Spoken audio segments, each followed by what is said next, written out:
So we are starting this episode off a little bit differently just because of what happened yesterday.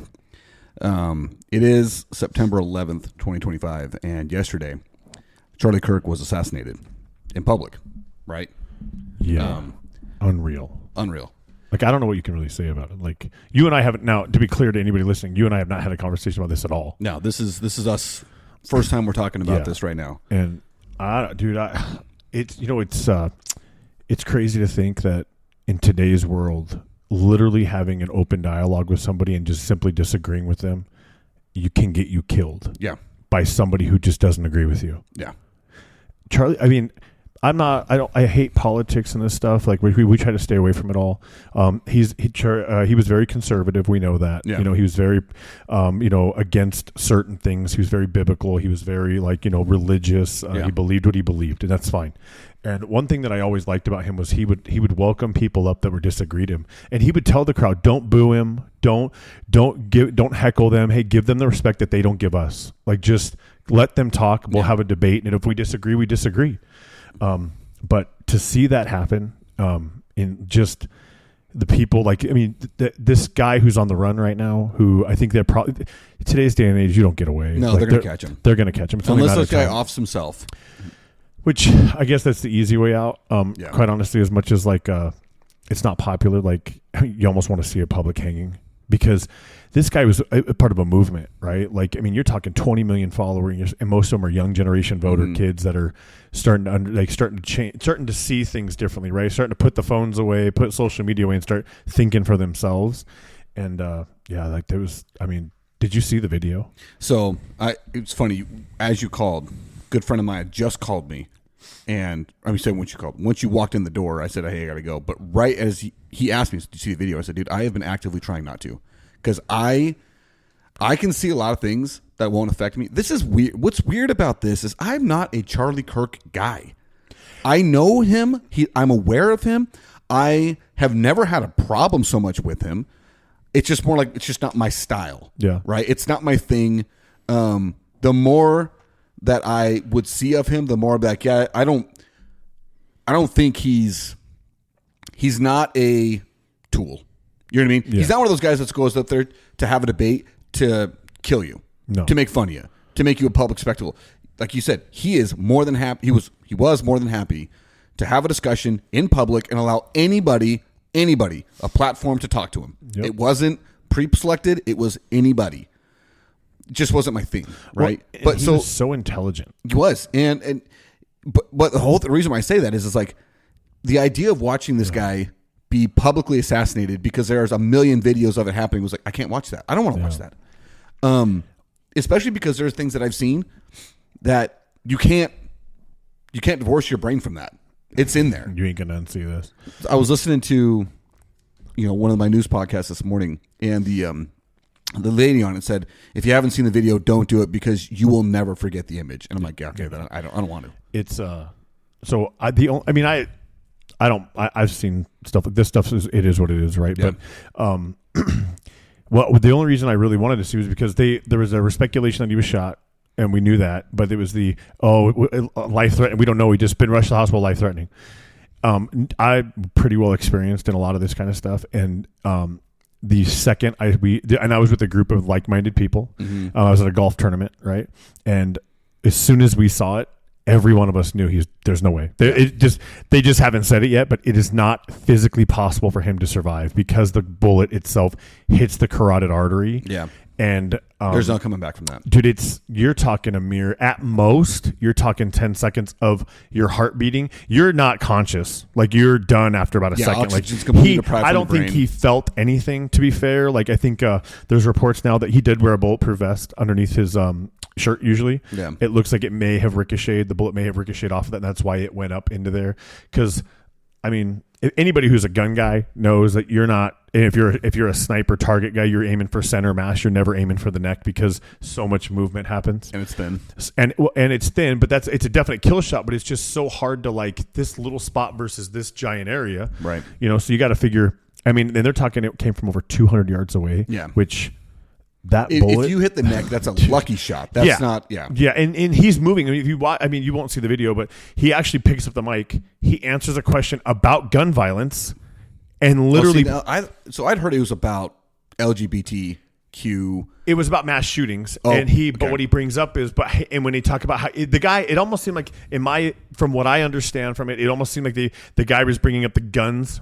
Or the guns kill people, and the guy was like, and Charlie Kirk says, yeah, but how many of those are gun-related violences or gang-related? Yeah. So those don't really count when you look about mass shootings and stuff. You're not those gang on gang is not something that they really like. You're talking like what average person goes in and just kills people, right? Right. So anyway, and literally he takes the mic, he says that, and he puts the mic down, and then it just happens, and it's you just like I said, like there's no way. If you like anybody who knows anything about the human anatomy, when you see it happen, you're like, he may survive. No, he's just not. Yeah, and he didn't. So. No, the thing that is to me that was probably like the most poignant and impactful part of this is on the same day we had another school shooting in Denver. We had a school shooting in Minnesota a week before, where a guy barricaded the doors and started shooting inside of a Catholic mass. Because there's a Catholic school, private school, and started shooting kids right from the windows. 14 kids hurt, 3 dead, I think. Yeah. And not only that, but if you remember, it was 2 or 3 months ago, a guy assassinated the Speaker of the Minnesota House, her and her husband, and went and tried to kill another. Yeah. Like the political division in this country, if it hasn't hit critical mass. We are there. We're there. Can you imagine? The only way we get... I mean, not the only way. There's obviously things, but the thing that would make it further is literal civil war. Well, and I think like you're starting to see, like there's already video of like last night, a guy drove through a vigil for Charlie Kirk and screamed some F you Charlie star stuff. And the crowd is chanting USA and literally kicking the crap out of this dude, pull him out of his car and kick the crap out of him. And I'm not saying that's right, but I feel like that's where we're at now. Like, unfortunately, the silent majority that they just keep their mouth shut. They're not the noisy, squeaky wheel. Mm-hmm. I think we've reached a breaking point. Yeah. And it's going to get worse before it gets better. Dude, that's what I'm afraid of. I'm afraid of the worse before it gets better because I just think of this as we have just become so, like, I don't know if, I think the reason why this one was so like impactful to me is because for so long we've just become so dumb or numb, I should say, to the noise of these things, right? This person was shot. Yeah. Charlie Kirk wasn't even an elected official. He was literally a podcaster and an online influencer. And because this guy had very, very traditional views on abortion. Traditional. It was very traditional. That's a good word. Conservative's not really. I think traditional fits his viewpoint. Yes, he probably was very traditional on abortion, on family, on gender roles, on gender identity, and especially on religion. The guy was very religious, and because those things opposed somebody else, they decided the only way to end it was to kill him. Well, and I mean, I think we've talked about conspiracy theories before, and I'm a big. I don't buy them all, but I'll listen to every one of them. You know what I'm saying? Because I think in today's world you have to you have to at least entertain the thought that it could happen. Yeah. And one of the ones that's interesting to me is how old is he? 31. What can he do in 4 years? Run for president. And that's where like in 4 years' time, his movement was just going to grow. Yeah. And you're going to see probably the most amount of youthful age kids voting, and they're going to that we're aligning with him. Let's just say whichever that is. And to think like that's where we've gotten to the point now where they being maybe... Wait, wasn't it 45 before you can run for president? No, it's 35. Is it 35? 100%. I thought it was 45. 100% is 35. Okay. So, because I've thought about it before. So, but no, so it's, you just think back and you wonder like, dude, like, is that something? Now, I don't know how somebody, like this person of interest that they're looking for, if he has no military training, no background with guns or something like that, he's not our guy. Yeah, he's a fall guy. Yeah, there's just not. Like, there's no too many variables at a two. Let's just say conservatively, they're saying 200 yards, 200-yard shot on a moving target with a crowd of 3,000 people in front of him that could literally anybody could stand up or jump or move at any time. there's just no way. Yeah. Like, you can't expect anybody to believe that this random Call of Duty shooter became this guy, right? Yeah. This guy is a hunter at the least. At the very least, this guy he's got a wall full of heads in his house. Yes. Of this animals. Animals. Yeah. Hey, maybe else. I mean, but I mean, this guy, obviously, whoever it is, this person grew up with guns, understood how to use a very powerful bolt-action rifle from a distance. Have you heard the thoughts about what was written on the thing? Yeah, I've heard Is that about true? it. I don't know if I haven't. That's why I'm not talking about it. Yeah, I didn't bring it up because I hadn't heard anybody. I don't want to bring it up, but it's one of those things where. But that wouldn't surprise me because it's lately, and we can talk about, like, you can believe whatever you want to believe, but the facts are the facts. Lately, these mass shootings have been transgender kids at these school shootings and stuff like that. They're hiding it all, but it is one of the first reports to come out that, hey, this person was the Catholic school person was a transgender, one or the other. I don't really care to get into the details, but we have to start looking at this mental illness possibility with what this is, because something's going on. We never had this happen before. I mean, you had the last political assassination attempt, which we don't even talk about anymore, was Donald Trump. But before that, really, Ronald Reagan? Well, that was the first one that got shot. But if you remember, I think it was 2018 or 2017. You remember those? It was a bunch of senators playing softball, and somebody came to that with a gun and started shooting. Didn't get anybody. The DC, in DC, right? In DC, it was a softball thing. Yeah. But and so, like, nobody got shot, but the guy was there with a gun shooting. But how many years did we go without? I mean, you figure JFK, then nothing. And then I do, let's say, Reagan is the one that first popped into my mind. Early 80s, I think it was 83, right before the end of his first term, something like that. And he was an actor. Like, he was not a hated political adversary from the 70s. He was an actor. Yeah, a guy who was the governor of California decided to run for president after the wildly unpopular Jimmy Carter, right? Who ran, no, I'm good. I got to, sorry. For those of you listening, I was offered a water. I'm good. Sorry. No, wildly unpopular Jimmy Carter, whose economic policies completely tanked the economy. Ronald Reagan came in as a conservative. I mean, the conservative that most Republicans now would love to say they're doing what Ronald Reagan did. They're not, by the way. No. They talk about it a lot, but they're not.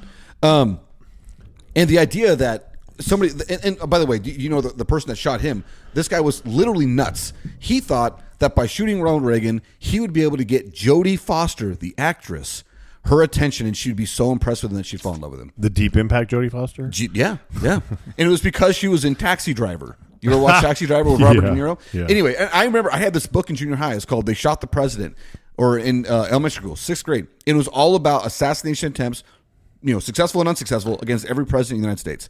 And when I got it in 6th grade, that was the last one, Ronald Reagan. Nobody after, all the way up until Donald Trump in 2024. Who wasn't in president, by the way. He was going to be. But and that's the thing. Charlie Kirk is not even a president. Like, he really isn't anybody that's making legislative changes. He's just a voice. He's a guy that's out giving an appointment, giving an opinion about his views and stuff like that, right? Like, it just blows my mind that this now and then, you know, you get into the family aspect of it all. He's got 2 kids that'll never know who he is. They're 2 girls. Dude, you want to talk that's probably the thing that, like, I really started to think about. I'm like, he is a father to 2 young daughters who no longer now will have their dad. They won't even remember him. They're too young. The oldest may remember a figure. They will not remember their father. They will have no recollection. They will now have to read about him forever. And which is obviously the wife who had a husband that morning doesn't anymore. Yeah, he's gone. You know, it's. And I didn't realize they lived in Scottsdale. Yeah, they're based out of here. I knew that, but I didn't realize that. Does that make sense? Like, it makes sense now, but it's just, I don't know, man. You look at these. That's the video that got me more than anything. It showed him and his wife, and then the 2 kids on the beach. Oh, dude, I had to turn it off. I had to turn it off. I'm like, I don't want to see this, because this is where these people who do these things because they disagree with somebody so much so. But that's why I'm like, it's the conspiracy theory part of me is like, who paid him? Well, you don't just do this. Like, you just tell me you're sitting in your mom's basement and you're going to say, I'm going to kill Charlie Kirk today. And this is how I'm going to do it when he comes here to South Utah Valley. I'm going to perch up on this roof and I'm going to set this up. Like, really? The thing that is really hard to, like, it's really hard for me to, like, wrap my brain around this whole thing, because, again, we come back to the fact that Charlie Kirk was not an elected official. He was a political voice. He was an influencer. This guy was an online podcaster with a really big online following. Yeah. And what he did was go to college campuses and literally have open debate. You could anybody's welcome to come debate this guy. He would let anybody. Anyone. And it wasn't, and he often kind of looked like the winner in most of those debates because he was very factual.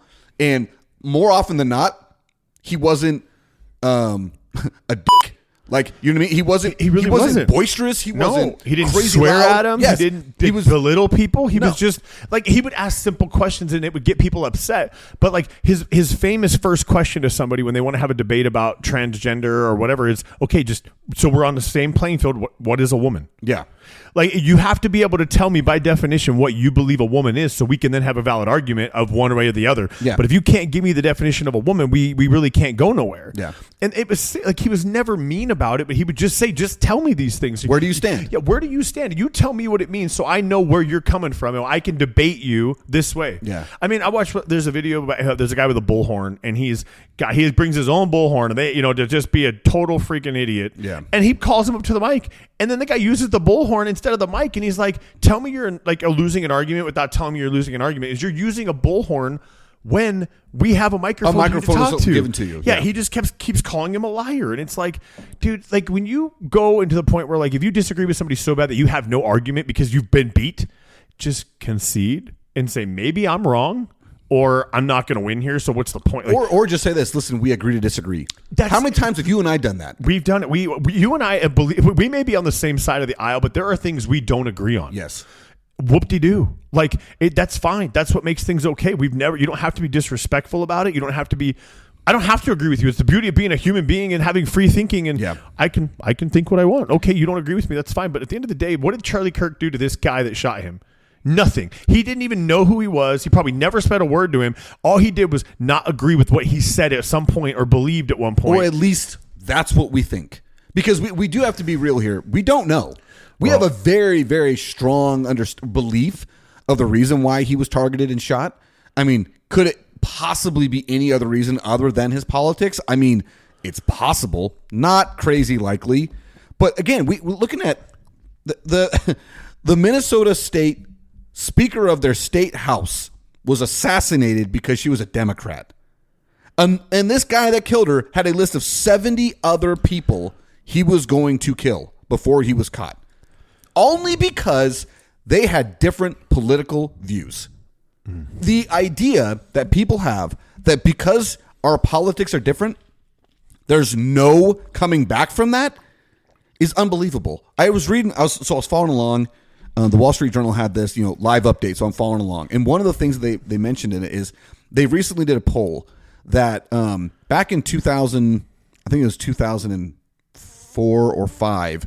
At that point, the poll of people that participated in the poll, only about 40% of the people on both Democrats and Republicans believed that if the other side were to be elected office, whether it be Congress, representative or senator or president, would lead our country to destruction. That's a big amount, 40% of respondents. You know what it is now?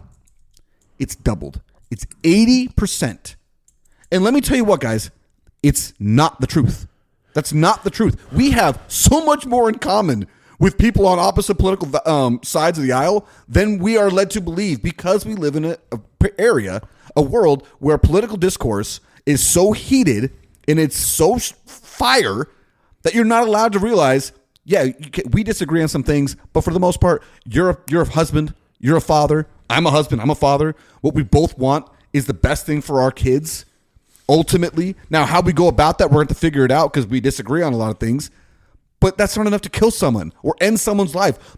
Take away someone's father or husband or mother or wife. Like the idea that we are saying that it's okay to do that, and we live in a country in which it's happening. So how else are we supposed to say that we agree or we disagree? It's happening at an alarming rate now. And since last year when they tried to shoot Donald Trump in August of 2024. How many situations have we had since? We have, I mean, I'm not even going to count the school shootings because that seems, I don't even know how to count that anymore. I don't even know how that became a thing. Since Columbine, it has become an unbelievable thing that it just happens. And we've become numb to the news. triggered, like what happened in the Columbine was crazy. Law enforcement was unprepared. Oh my gosh. Like I just sat through a debrief on it. Actually, I was in a leadership training, and one of the leadership guys that came and talked was he debriefed the entire Columbine thing and talked about how to prepare for that. He was there. He was actually a SWAT operator there. That he responded to that call. And so he has real-time information. It's not what he read in a book. It's not what he thinks. It's, hey, this is what happened. This is what they did. And anyway, but it's that, like, what triggered this? All of a sudden, this, like, where did it just all of a sudden get into some kids' brains that, hey, let's take a gun to school and let's start killing other kids. Just killing people. Yeah. I think it's the notoriety.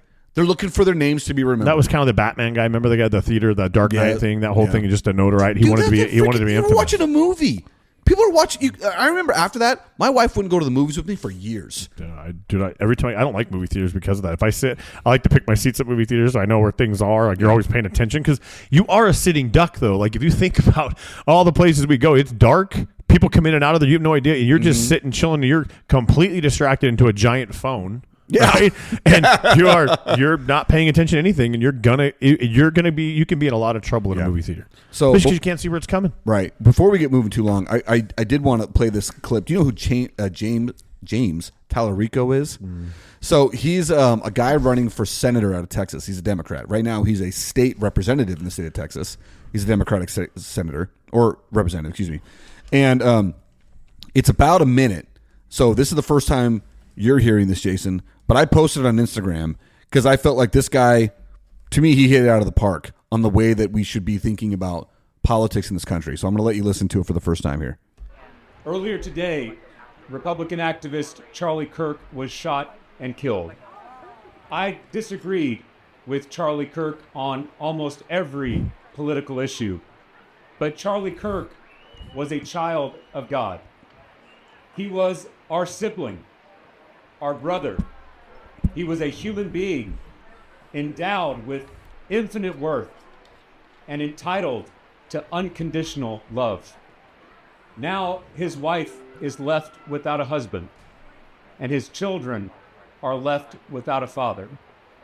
This latest political assassination comes just 3 months after the Democratic Speaker of the Minnesota State House was shot and killed in her home.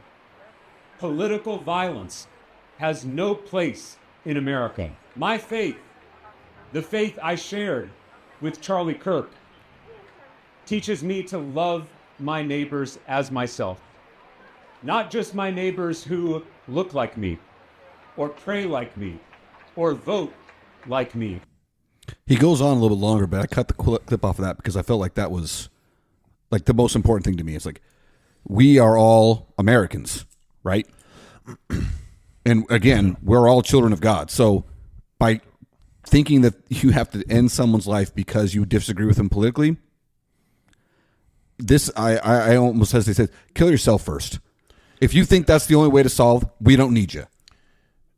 Yeah, I'm like, I still like, you know what's funny is, so I've got teenage kids, right? This is something where the Donald Trump thing was crazy, but he didn't die. Yeah. And I still will never, ever, ever understand how we don't talk about it anymore. Like it blows my mind. It just shows you how bad social media runs this country because it can make things disappear because it stops talking about it. And it's because we have, again, I think it's because of the freaking 24-hour news cycle. There's always something else we got to think about. Right. Well, especially talking about something new. But here's the thing: they control it so much so that when it fits the narrative, that you hear about it for months. I mean, dude, I'm going to call a spade right now. Okay, if you take what happened yesterday, and that is Kamala Harris that takes a bullet to the neck. There are riots. There are burning of cities. There are racial slurs. You name it. This country's on fire in every urban cultural part of it's gonna happen. But like now it's like we're not like how is the country itself as a whole not in complete upcry about this whole thing that happened with him? Like, I don't care who you are, I don't care where you sit, this guy did nothing besides, it'd be like you sitting at a coffee table talking to a guy in a restaurant and a sniper across the roof doesn't agree with what you're saying and he takes you out. Yeah. It's like, how is that okay with everybody's like, oh, like we're not, I don't feel like it's, I know, it's actually funny is to see all the celebrities actually like, because you always wonder where they always seem to come out at the wrong time. They always seem to want to take the wrong horse, and they're like, "What are you doing?" But you've got guys, CeeDee Lamb, he's outwardly open. Dak Prescott outwardly open. Jerry Jones is starting to come out like, "Hey, no, we're going to hold a moment of silence in Cowboy Stadium for him on the Star." And you got, people from all different views, but then you have these trolls, and I feel like it's funny. Somebody pointed out yesterday, it was. I feel like it's Russian and Chinese AI on these internets talking about how good it is that it happened. Oh, good. Finally. You're like, are you serious? Like, you can't be human. If you think what happened yesterday is okay in any facet, you need to be gone. Like, I agree. Just like I said, we don't need you. Take care of yourself. Please. We don't need you. Get out of here. That's not, that is harsh, but dude, it is just, there's no place for that stuff. You know how I feel about saying stuff like that? Because one of our first episodes is, say, if you're ever feeling down, you need to talk to somebody, do it. But honestly, if you really think that the best way to solve an issue is to kill somebody, leave. We don't want you. No. Go somewhere else. You're not doing anything to society. No, you are a drag. Oh, and we are so on a verge of just. I feel like what happened. I would like to. You're a history guy. When Greece fell, right? Didn't Greece fall? Greece, Rome, every single Rome. empire. I think Rome is who I'm thinking of. Rome. When the Roman Empire fell. What was their political like? What was the political atmosphere like in the sense of, is this a pattern? Is this what happens in countries that fail or empires that fall? Where, assassinations, like mass political mass division, political I don't know, whatever the atmosphere we're in right now. Yeah, no. Is this part of the trajectory to where, hey, the U.S. is on the verge of a major fall? So I'll say this: I have been hearing this from people for a long time. Talk about the U.S. empire is ready to crumble. Bro, I'm gonna kill this fly. I know that fly is driving me nuts. It is. I'm like, it's how is this freaking nose? I'm like, how is this fly just chilling here, dude? But yeah, there's a lot of factors that point to the United States empire crumbling, hard crumbling, like reset. We're on the verge, and which is crazy because we're not an old empire. We're very young. Yeah. Right? It's very young. We've only really truly been an empire since the end of World War II. And you wonder how hard is that reset, right? Like it's hard is relative, right? Yeah. What you and I think are hard may not be hard to the Roman Empire that fell, right? But you're wondering, like, where does it go? I can say this. I worry because I think the United States has absolutely fumbled the bag on the way we deal with our international friends. I mean, the fact that China, Russia, and India and China, the most populous nations in the world, are now going to become like the best of friends because of our tariff policy on everybody that involves themselves with Russia. So Russia's looking at China. China doesn't crap what we do. China's the most insulated nation in the world. And I mean that in the sense that, like, they don't need any of the rest of us.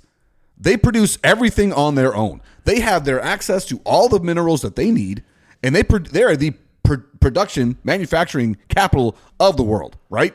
So guess what happens if the United States stop buying their stuff? Europe's going to keep doing it. Russia's going to keep India, the most populated nation in the world, they're going to keep doing it. So, I mean, I just look at it and say, we have used our influence in the wrong ways. We have backed the wrong horse in many ways. And the fact that we continue to do so in places like Israel, allowing that genocide to go on, the fact that we have not forced a peace in Ukraine. We could have forced it years ago. We have not forced a peace in Ukraine. We are still backing that war. And I'm going to stop myself now because we're really getting off the whole Ukraine topic. Thing. That girl that was stabbed in. Oh, dude, Ukrainian. Hey, baby, what do you need? Uh-oh. Go ask mama. Okay, shut the door. That Ukrainian thing was bad. Like that, it was disgusting. That's like that. And again, like, this is the point where you see it's a double standard. There is no outcry from anybody on the Democratic Party that believes that what is going on in Ukraine is what we should save Ukraine, give money to Ukraine. This Ukrainian woman was literally taken out in a subway or on a bus, on a train, on a train, like a transit train, like an whatever they're called, and stuff that we don't have in Arizona. No, we don't. And nobody is really like, it's not even a thing. Like, you're not. Now, again, this is where a spade's a spade. You flip the roles, and you notice. Did you see the full video? How there's 4 other black guys. Another video that I refuse to watch. Yep. Nobody does anything. Nobody does anything. They literally get up as she's been attacked and falls down in front of her seat. They just kind of mosey like, I wasn't here. Now you change that to a black man or woman that gets attacked by a white guy and there are white guys there. That becomes a mob mentality and they are attacking. It is, again, a racial thing all day long. Like, what are we doing? Like, why are things okay in some sense but not okay in another? Well, that's the problem, is they're not okay anywhere. I know, but we sit and let it happen, and nobody can. Like, where's the outcry from? And this is the problem with the silent majority. Why are we not freaking out about it like the other side does? Well, there's the reason why, Jason. It's because there's too much crap to freak out about, and I'm not. That's the saddest, I know. the saddest possible reason I could give you. It's the saddest possible. We have so much crap to be upset about that when something like that happens, it's just, well, it's another day. It's another awful tragedy. I mean, again, we're talking about Charlie Kirk on the same day that another school shooting happened. Just another tragedy. Something that I don't know how to avoid these things. I feel like video games have some kind of play in this. I honestly, if you want to ask me where it really comes down to, it really comes down to the internet. Well, it's internet social in general. media. It's just, dude. Okay. I keep telling myself I'm going to stop because I don't want to get too far off the track. The whole reason we started this is because we needed to talk about what happened yesterday because it's a big freaking deal. It's huge. A big. It's going to have a ripple effect in this country, and where it goes from here, I don't know. But you're not going to take the problem is now I think, in my opinion, you've awoken a sleeping giant that has been staying out of the way. They've been pushed. They keep getting pushed, and now you have taken out somebody that a lot of people respected on both sides of the aisle, and you're going to just a political, like, it's going to be crazy. This is the thing that the arena's going to get real dirty, and bro. See, that's the thing that I'm actually most scared of because I think about it. It's like, that's the last thing that we need in this country was someone to, we were already a tinderbox for someone to come and drop stick a dynamite in that. Oh, it's over. Like, I don't want more division in this country. I want more unification. I want us to recognize that there's a lot more in common with each other than there is not. And because of this, my hope for that is all but gone. You got to figure when MSNBC starts firing reporters for what they say, things are all out of whack, bro. Like, did you see that report? Did you see the report of what he said?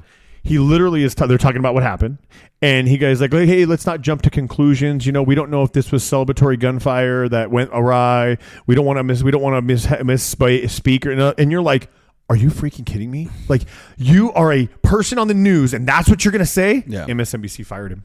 Well, good. Yep. I mean, then you're like, good. Like, it should be like, absolutely. If you can't literally use your eyes. Now, listen, I understand not wanting to immediately diagnose the situation because we know things are going to come out.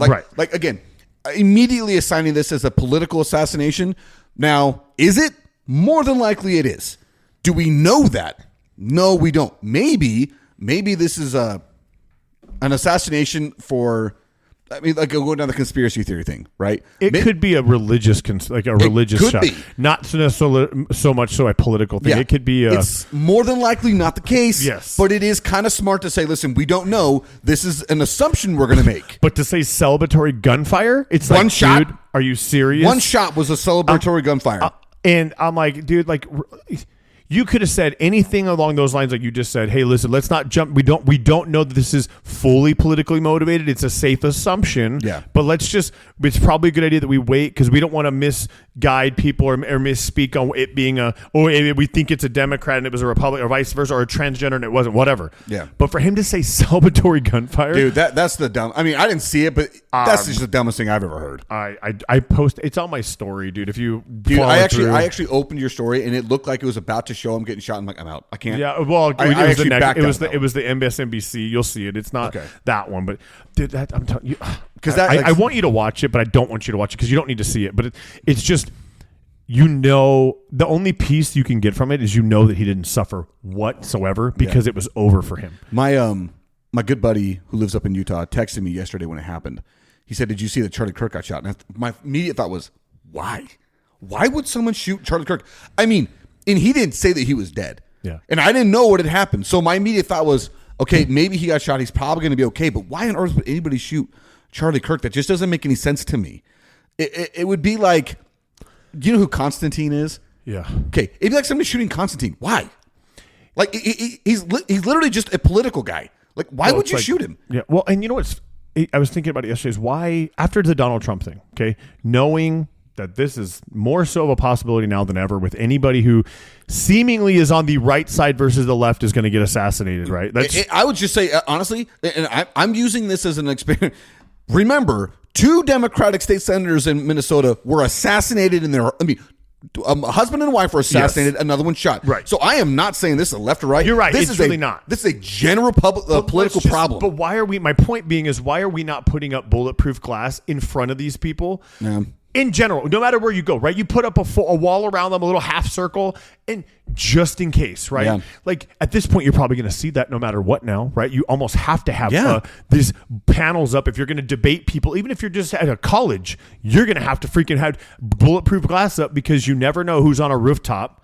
Yeah. And dude, 200 yards is a crazy shot, but that's not that far. No. With a bullet. If you're a hunter, that's about what you expect to do when it comes to shooting down an elk. If this guy would have shot from 1,000 yards and took him out, that would be like, you're like, dude, you're looking for like 7 people in the world. Yeah, exactly. You know what I'm saying? Like, very small. Like there are only a certain amount of people that can make that shot. You're watching the movie Shooter in real life, you know? Like, well, anyway, so the reason I was going to say that is because when my buddy texted me, apparently his neighbor's son was like 20 feet away and saw the whole thing.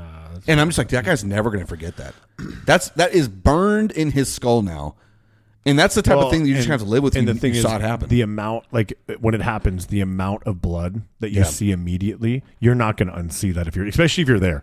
If you've never seen that and you're a 20-year-old LDS college kid at a South Utah college, and you've been dude, this is straight in Provo. Right. This school, Utah Valley University, is literally right next door to BYU. That's what I'm saying. So if you're a kid who's grown up and you've been just small town church going kid who's never really seen anything outside of a movie, you are not going to be okay. Yeah. And you should probably talk to somebody because there's no shame in that. No, there isn't. Because the video is bad, but to be there, if you haven't like seen, you're not okay. You're just not. To me, I'm looking at this, and this is probably our generation's version of Malcolm X and Martin Luther King.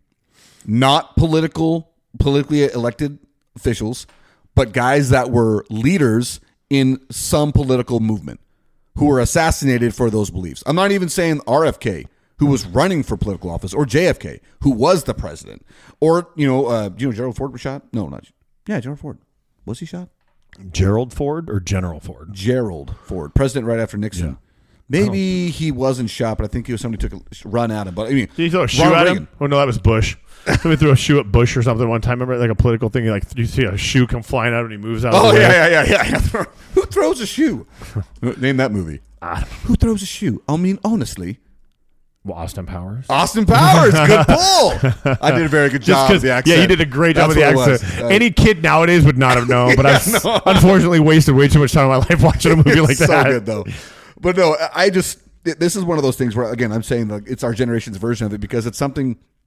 And here we are talking about this on September 11th. San Francisco. So somebody did take Sarah Jane Moore attempted to assassinate the 30th president of the United States, Gerald Ford, after he made an address to a World Affairs Council. Yeah, and that's what I thought. I said that was my memory. But those were actually elected people in elected offices. I mean, the amount of people that have been killed in political office in our lifetime, I think is zero.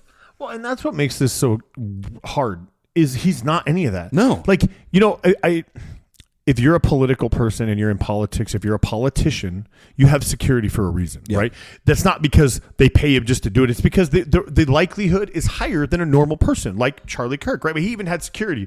Yeah. Or if you're a police officer, the likelihood of you getting shot or shot at is higher than a normal person. Yeah. So it makes sense that, for them to worry, but for a guy like this who, again, not doing anything besides you and I, he's literally having a dialogue like you and I do, and somebody doesn't agree, and all that, doing it literally everywhere. I keep coming back to the idea. You can disagree with his stances all you want. This guy was more than willing to discuss it with you. He wanted to have that discussion with anybody. He was prepared for the discussion. The likelihood you were going to win it was very small because the guy was smart. But that was his crime.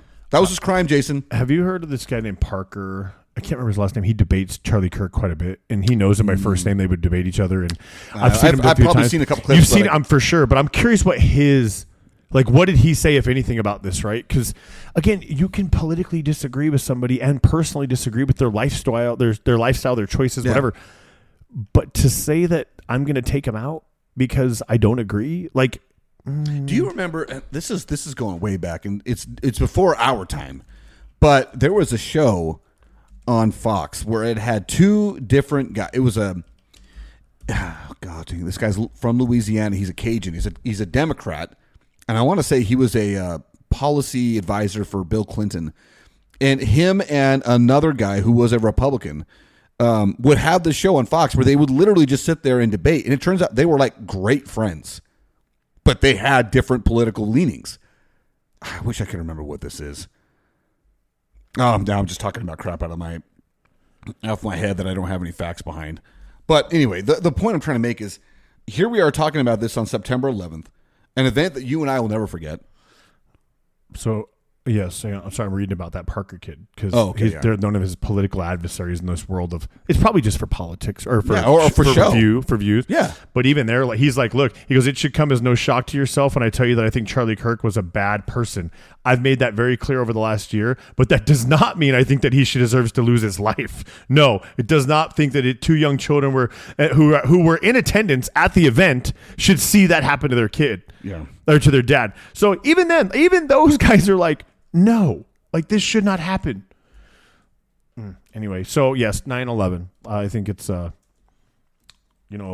should probably text my sister back, but I got a text earlier today from my sister about my brother-in-law because he was on a walking beat during 9/11. Oh, geez, yeah, right. As an NYPD cop, and he's struggling. I think a little bit more so this year. And if you listen to this, man, I hope things go good with you today. Like I know it's tough. There's nothing I can say. Like I can't imagine how you feel. Like I get it. Like you were there, but it just you think about today and what it means. And I was gonna almost send you that song for today.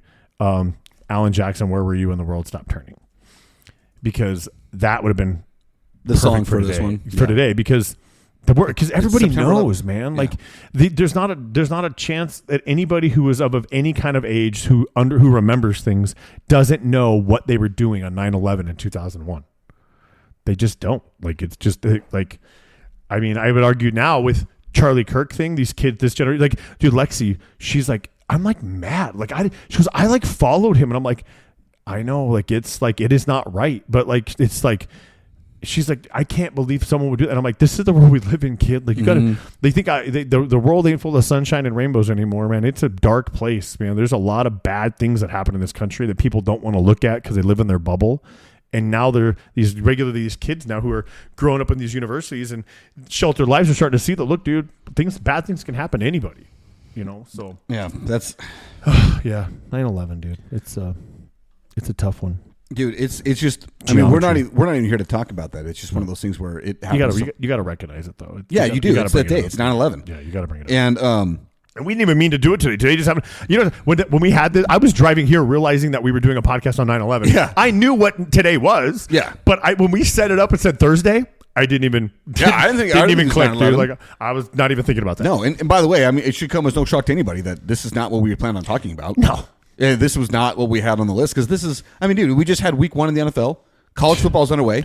Baseball season's wrapping up. Like we angels singing. Like you know that baseball's about to fade away. This is our time, dude. Yeah. Well, I mean, I'm excited about baseball, but this is our time that we were like, hey, we've been talking. By the way, are we doing that fantasy football league? Did my team auto draft? Because we all auto drafted. Oh, we did. Except for my brother-in-law didn't because he was in Tennessee and he's but like everybody pretty much auto drafted. So because I was thinking about because I was in Florida. Yeah. Driving home, I'm like, I never drafted a team. I wonder if that league's happening. I set it up and I forgot about it, and then I just started getting alerts on my phone. I'm like, well, I'm not gonna.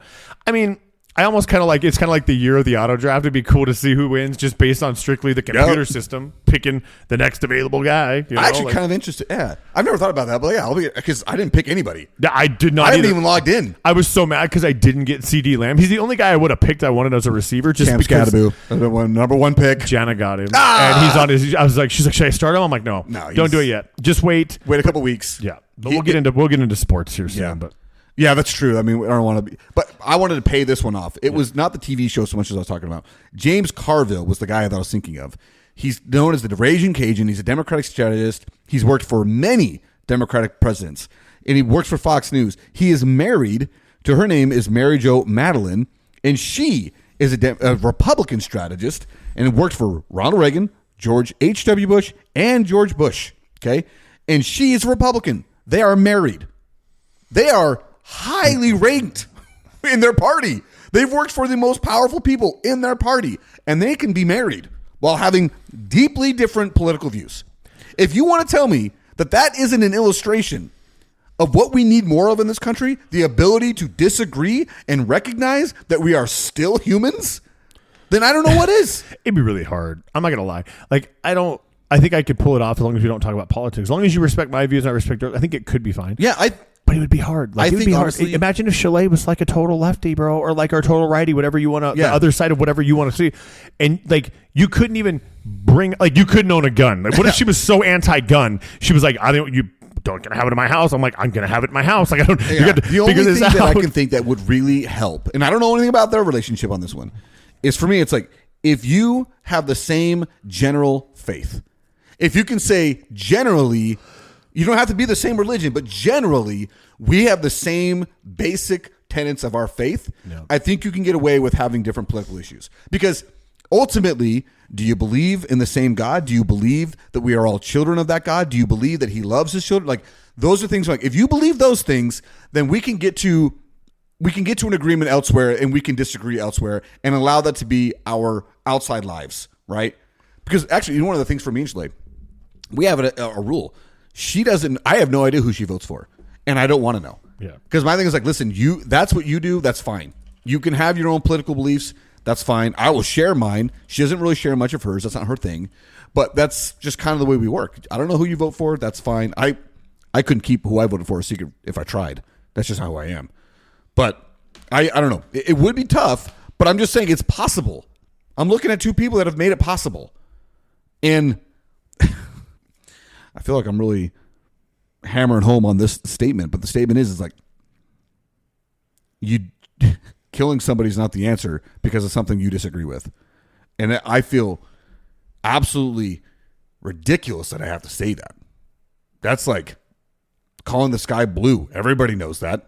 Why am I stating it? I guess because some people don't believe it. That's all I got to say, man. You got anything else? No. I feel like I just, I doubt his family or friends will ever listen to this podcast, but, just sorry. Like, that sucks, man. Our deepest condolence. I can't imagine what his wife and kids and family are going through. Like, it's like, it's worse than a car accident. It's worse than cancer. It's worse than this, life was literally taken from you for nothing. Because of hate. Because of hate. Yeah. It wasn't an accident. No, it's a hate crime. It'll never be deemed as that, but this is what this was. It's a hate crime. Yeah. Absolutely. And, I agree. I got nothing else, man. Yeah, I think you should just sign off at that point. I don't think the breathe thing works right now. No, I literally was thinking the exact same thing. I'm not saying it. I'm just going to say, sorry. Rest in peace, buddy. Yeah.